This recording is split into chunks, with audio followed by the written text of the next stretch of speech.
Hello and welcome to Just Vintage Crochet, and today I bring to you the 1960s and this beautiful turban.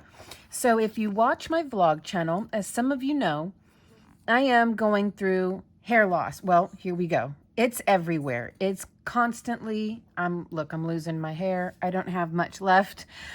So I have started wearing wigs, which of course you will see in future coming Happy Mail videos and whatnot. But I thought to myself, I don't want to wear a wig 100% all of the time. And I always loved these old school turbans. So I thought, why not kill two birds with one stone, show you guys a wonderful pattern, make myself a turban in the process. I have got this great vintage yarn from my late grandmother-in-law, and it is actually so soft. It's supposed to be like a mock wool.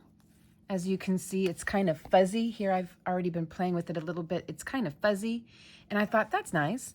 So this calls for a worsted, look, there's just hair everywhere. Dang it, I don't know who sheds more, me or the dog. Knitting worsted weight 4-ply, 4 ounces are needed. This is vintage. It looks like it's from the 70s or the 80s. This is 3 ounces. I have this partial ball here, and also this partial here. So I think I probably have more than enough. It doesn't say on here how many yards this is. They didn't really speak in yards too much back then, mostly in ounces in these old patterns. So I don't know how many yards it takes, but as you can see what this looks like, I think one of these is going to be, no, I think one and some of the other one is going to be enough, because this is 3 ounces. So there we go. And in comparison, one modern day, look at this. I'm telling y'all, I am just losing my hair. It's everywhere. Okay. Modern day, normal size, red heart yarn is 7 ounces. Okay. It also says that we need a size H hook, which is a 5mm hook. So let's just get right into the pattern. This was one of those mail-in patterns, so I had to separate it out to blow it up to make the print bigger because the print was super duper tiny. Okay, let's just jump right in. It says right here, we're starting at the top. This is how it looks at the top. So we're going to chain 4, join with a slip stitch to form a ring. Of course, I'm going to start with a magic circle, and we're going to work 8 single crochet into the ring. Okay, so I'm going to start with the magic circle. You can start with the chain 4. Both ways are going to look great. And then chain 1 to secure it. And let's start working 8 single crochet into this ring. 2, 3. I really don't know what this pattern has in store for us, as I did practice with it a little bit, but I only practiced with that initial center cap. Okay, I'll be right back. Okay, so this pattern will be worked, the crown area will be worked in a continuous round, so I do recommend some kind of a stitch marker. So here I have my 8 single crochet, and instead of joining with a slip stitch, the pattern wants us to work 2 single crochet into every stitch from round 1 for round 2. So we're going to go from 8 stitches to 16. So we're just going to jump right into the very first single crochet we made and work 2 stitches in that. Now mark your first stitch. So I put 2 stitches in this one. So that's 1, 2. So we're going to mark the very first one. That is the first stitch of this round.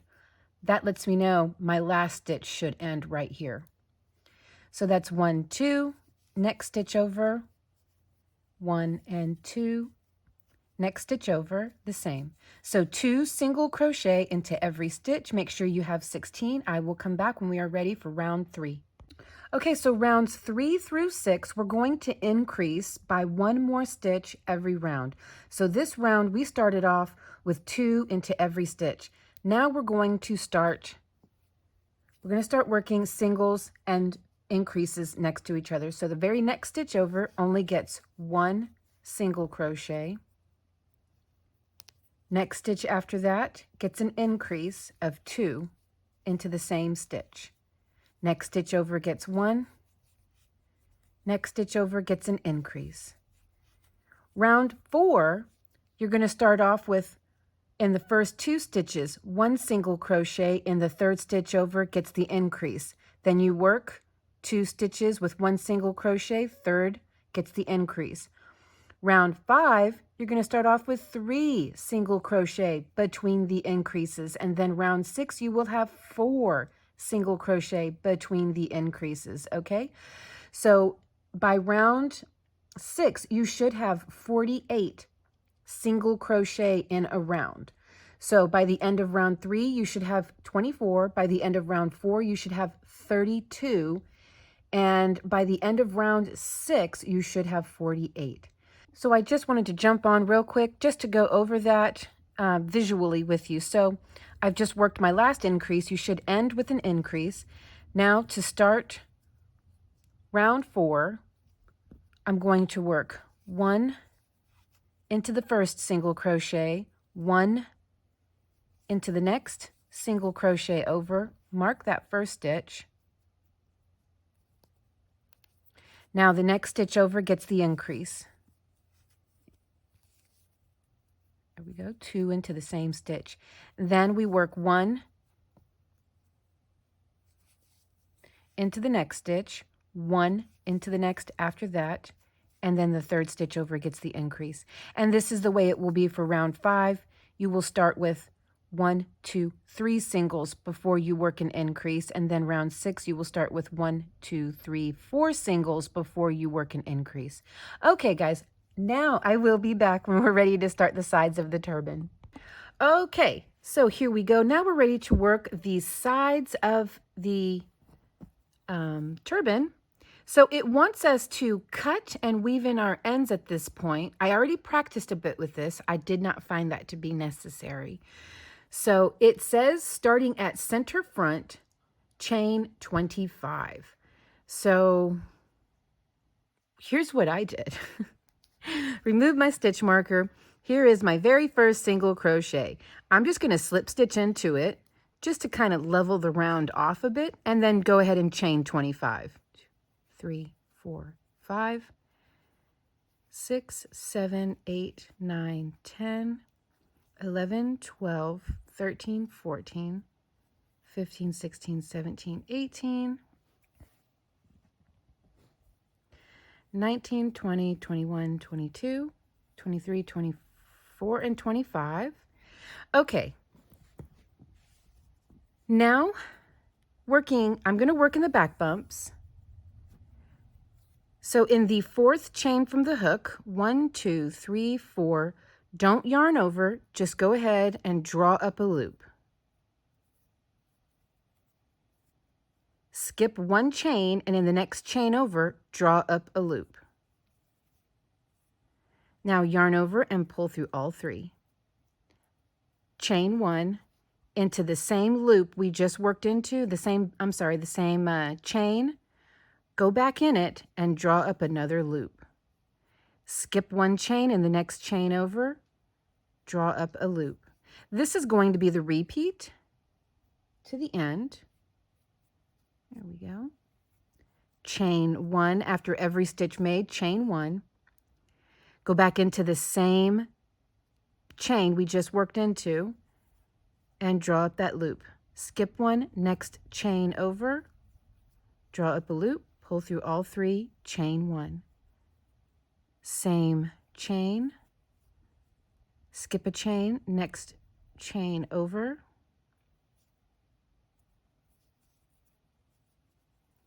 pull through all 3, chain 1. So go ahead and keep repeating this until you've got 2 chains left unworked. I'll be right back. Okay, I misspoke before. I do apologize. Until you have 1 chain left unworked. I really do apologize for that. Okay, now you're going to, I've worked my last stitch. I have not chained yet. So you will chain 1, and into the very last chain, work 1 single crochet. We should have 10 of these stitches worked. In the pattern, they are calling them single crochet together. in older patterns from like 1910s, older books from like the 1910s and the 1920s. This is called something else. I can't remember what it's called, but this stitch I've seen before. So you count them. You can count them easily by counting the little, this portion right here. That's one stitch. And you can tell it's got a little slant that comes all the way down. I just count those. 1, 2, 3, 4, 5, 6, 7, 8, 9, and 10. So it said it wanted 10 of those worked, plus we have a single crochet on the end. The reason I say it's important to know how to count them is because we will be working increases in some places, and so it will be important to be able to go back and count your stitches. All right, so now we will chain 2 and turn. Right, now it wants us to draw up a loop in the very first single crochet that our chain 2 is coming out of, and then draw up a loop in the next chain 1 space, which is right here, right next to our single crochet, and then complete the stitch. Chain 1 and begin working our stitch as usual. So go right back into that same space, pull up a loop, and then you'll see a gap, an opening here. That is your chain 1 space, so go into that.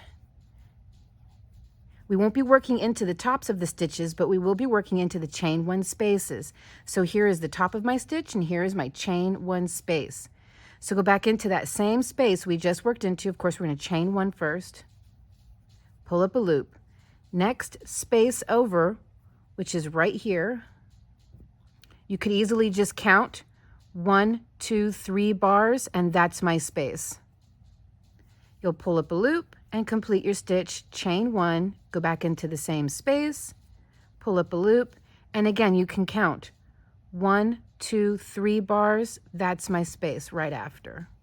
See, 1, 2, 3, there's my space. Chain 1, back into the same. So what we worked here, let me complete this next stitch. What we just worked here at the very beginning was an increase. See how those 2 stitches are right next to each other? So now we're going to have 11 of these stitches in this row, whereas we started off with 10 down here. So let's keep working this all the way to the end. Next space over, pull through 3, chain 1, back into the same space, next space over, there we go.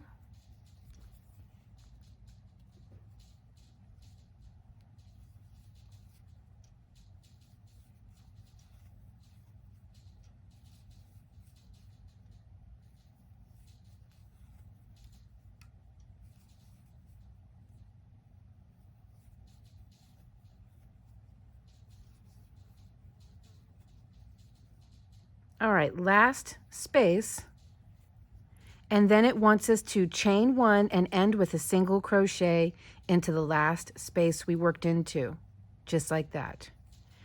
Now we should have 11 of these. So 1, 2, 3, 4, 5, 6, 7, 8, 9, 10, and 11 with a single crochet on the end. We're going to chain 2 again. It says to skip the first single crochet. So the single crochet that our chain 2 is coming out of, we're going to skip it, and we're going to work into the chain 1 space just before it, or just after it, I guess, from this direction, which won't be the easiest to see, but if you kind of pull this stitch and your single crochet aside, you'll see a little space in there. And we're going to work our first stitch. So go in, go into the next space over, and complete.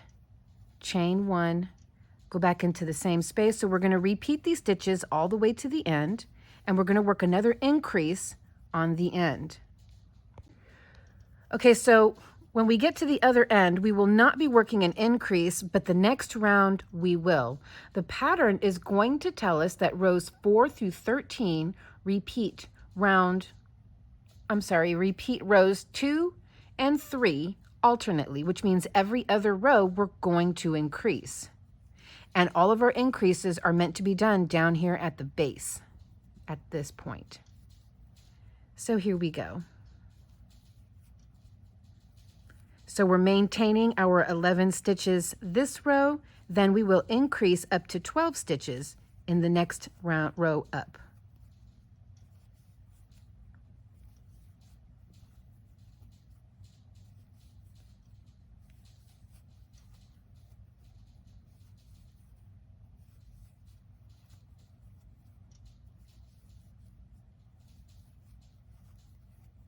kind of a fun stitch to work. I like it. It changes things up.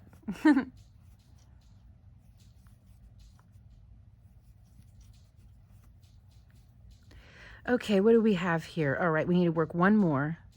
So go in, and then come over here into this space here, work our stitch, chain one into the same space, we work our single crochet.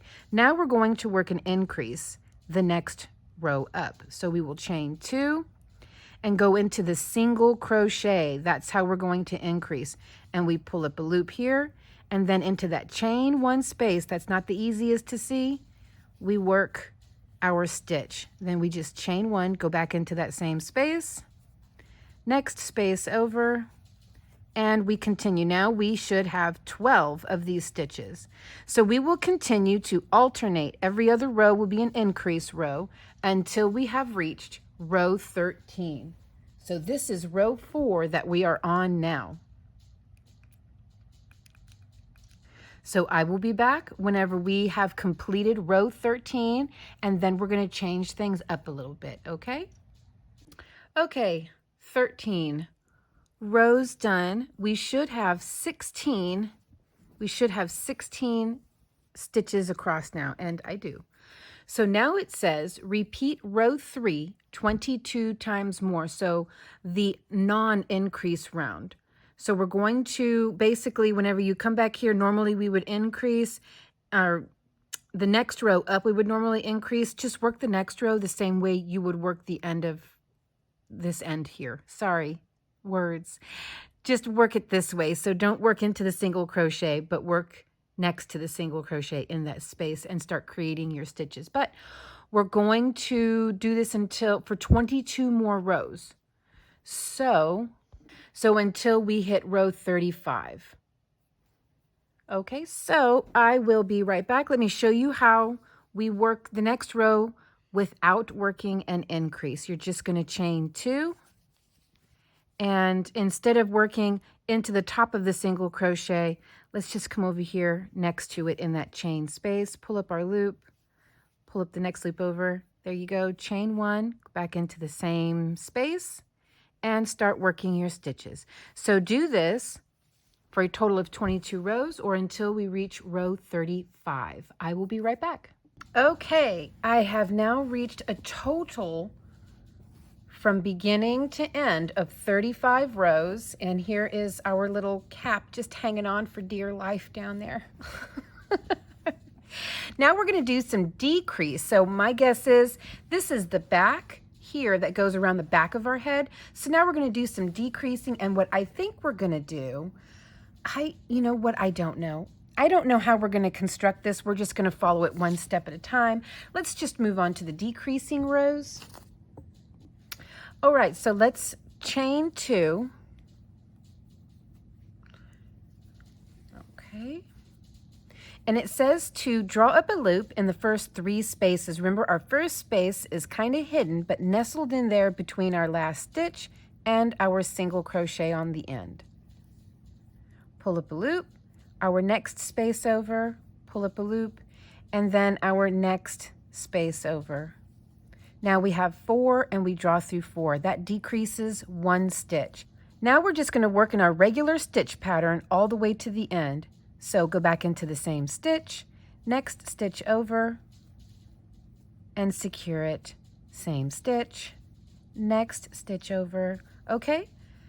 Then when you get down to the other end, just work that like normal with no decreasing or increasing. Just work your normal. Come on back, and then we're going to decrease again, and I'm going to give you some homework after I show you how to decrease again, okay? Okay, so I worked all the way to the end, got my last single crochet there. Let's go ahead and chain 2 and work another decrease. So we will be decreasing every other row, just like how we were increasing every other row down here. So into our first space, right there, next space over, and next space over. Pull through all 4. Now we have decreased another stitch, and you can see we're starting to go that way with it. Chain 1, go back into the same stitch, pull up a loop, next, space over, and then pull through all 3 and just keep going. So we're going to work this alternating decrease rows every other row until you can count 10 stitches. Remember, this is 1 stitch, this is 1 stitch. They're really easy to spot. I can't speak. This is a stitch. This is a stitch. So you can just count these little bars on the side. Here, I'll get close for you. That's a stitch.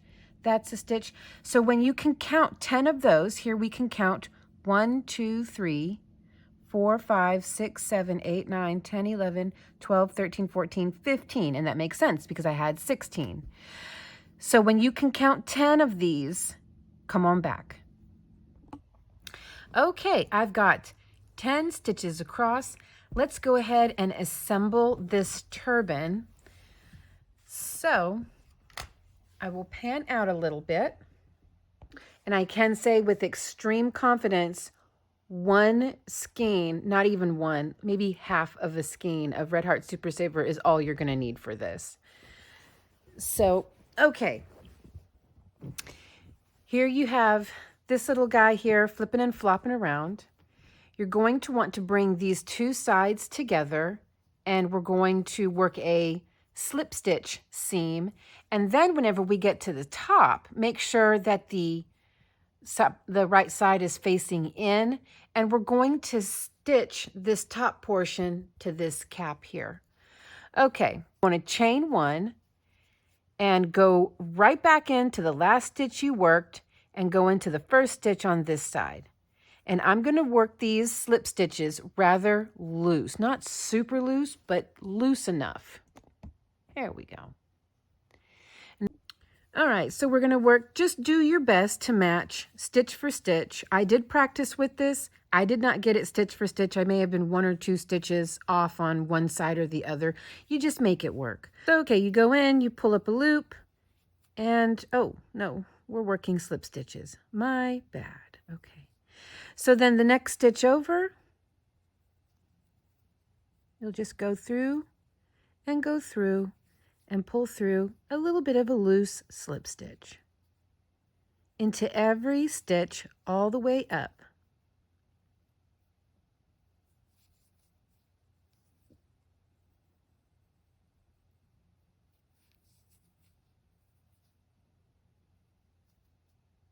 And we are going through both loops on both sides. This is going to create a more flat, invisible seam on the reverse side.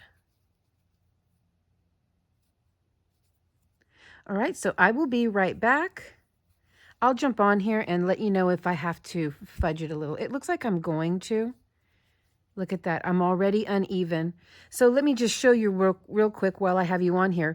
I'm going to go back into the same stitch I just worked on this side, but I'm going to pull up a new stitch over here on this side.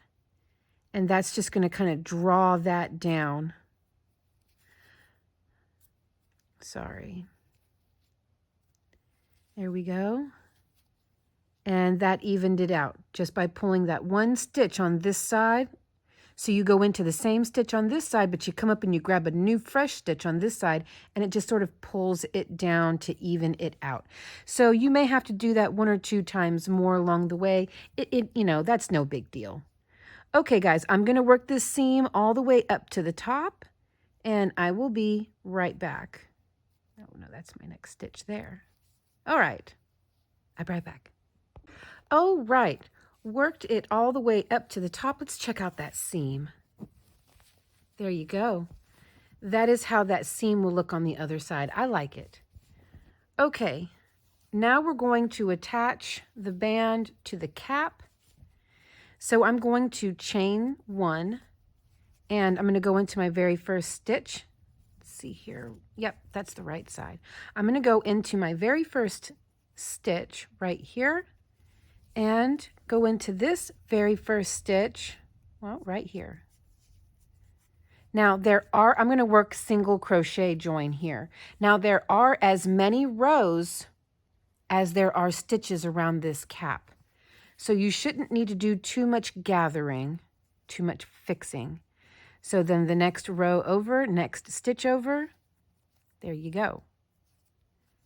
And I'm literally just going into the gaps. These are the ends of the rows here. These chain twos that we worked at the end of every row, that's a stitch I'm going to work into.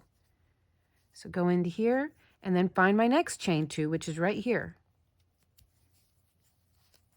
Go into the next stitch over and find my next chain two, which is right here. So that's how I'm going to seam this all the way around. And there's my next. I will be right back. Okay, we are all seamed up. Everything is joined all around. Let's flip it inside out, or right side out actually. So this is going to be the back of the turban here. This way it looks just like a beanie, but if I'm honest, isn't that a nice stitch for a beanie? And boy, is it stretchy. This is, ooh, it's even stretchier this way than this way, but yeah. That's a nice stitch for a beanie, for a blanket. This is a great stitch. So really you can get two things out of this tutorial, this great stitch pattern and this great turban. So this is the back of our turban. So when we wear it, this part here, we're going to gather and put a little pin right there. I'm not exactly sure how to do that yet, so I'm going to put it on my head and manipulate it and play with it a little bit, and then I'll come back and show you how I think it's going to work out the best. Okay, so what I did is I put the hat on and then I pinched it right to where it's going to flatter my face best. Then I went ahead and held that pinch with my darning needle that I already had some of my yarn attached to, just so that I could secure the whole thing. I'm going to come back down this way now.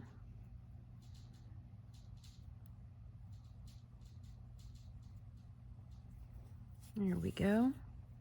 I've got a knot in there. I'm going to come back up again and then come back down again, and then I'm going to tie the two ends together in a tight knot.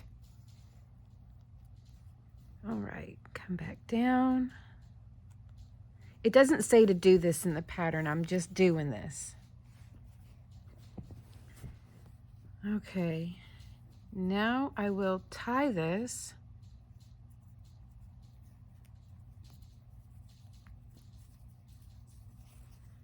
And I'm going to give it one more good little knot. Okay.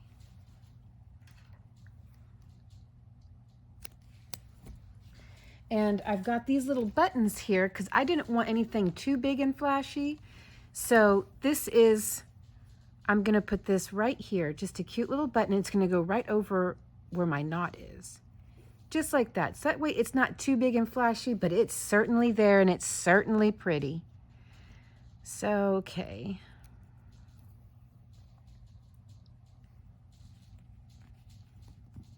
Oh, almost lost my button. Oh, geez. I'm all thumbs. All right. Wish I had one of those curved hooks. I don't know if this is going to be right. Yeah, that lines it up pretty center. Yeah. Okay, so I know you're supposed to wear it up higher, but I wore it like this just so that you can get a really good idea of how that looks. I really like it, and it's going to suit my new haircut that I'm getting, hopefully by the end of this week. It's going to be a heck of a haircut. Like we're going almost military style with it because I want to wear wigs without worrying about that ponytail bump in the back. And to be honest with you, I just don't care anymore. Actually, I'm going to go to the barber. I'm not going to go to the beauty salon. I love this turban, by the way. This is so me. I'm going to go to the barber because I don't want a woman's haircut. I'm beyond that now. I want to go and get a proper fade where they take the razor to your neck and around your ears and stuff, because I want it to be bald around there. So whenever I do put a wig on, I did buy another wig, and it's a short wig, and it's going to lay right at the nape, and I don't want any any of my natural hair, little sprigs of natural hair that I have left, to show at all.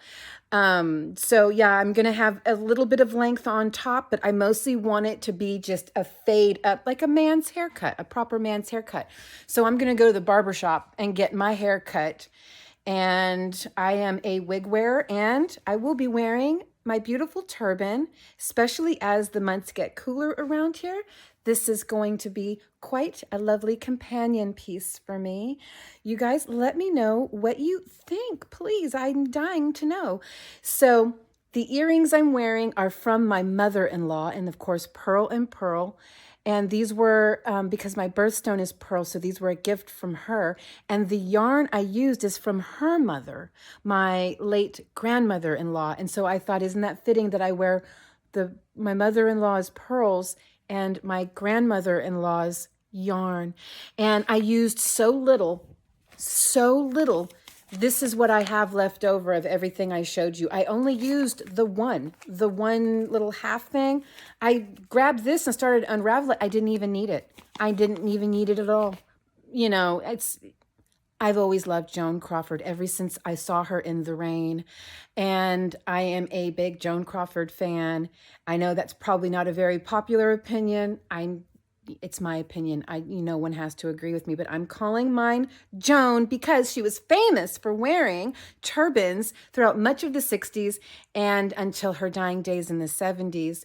And I absolutely thought she looked fabulous in those turbans. So this is my Joan. Okay, you guys let me know what you think, please. Remember, you can pick up the pattern. There is a link in the description box down below. Okay, guys, I love you so much. I will see you in the next video.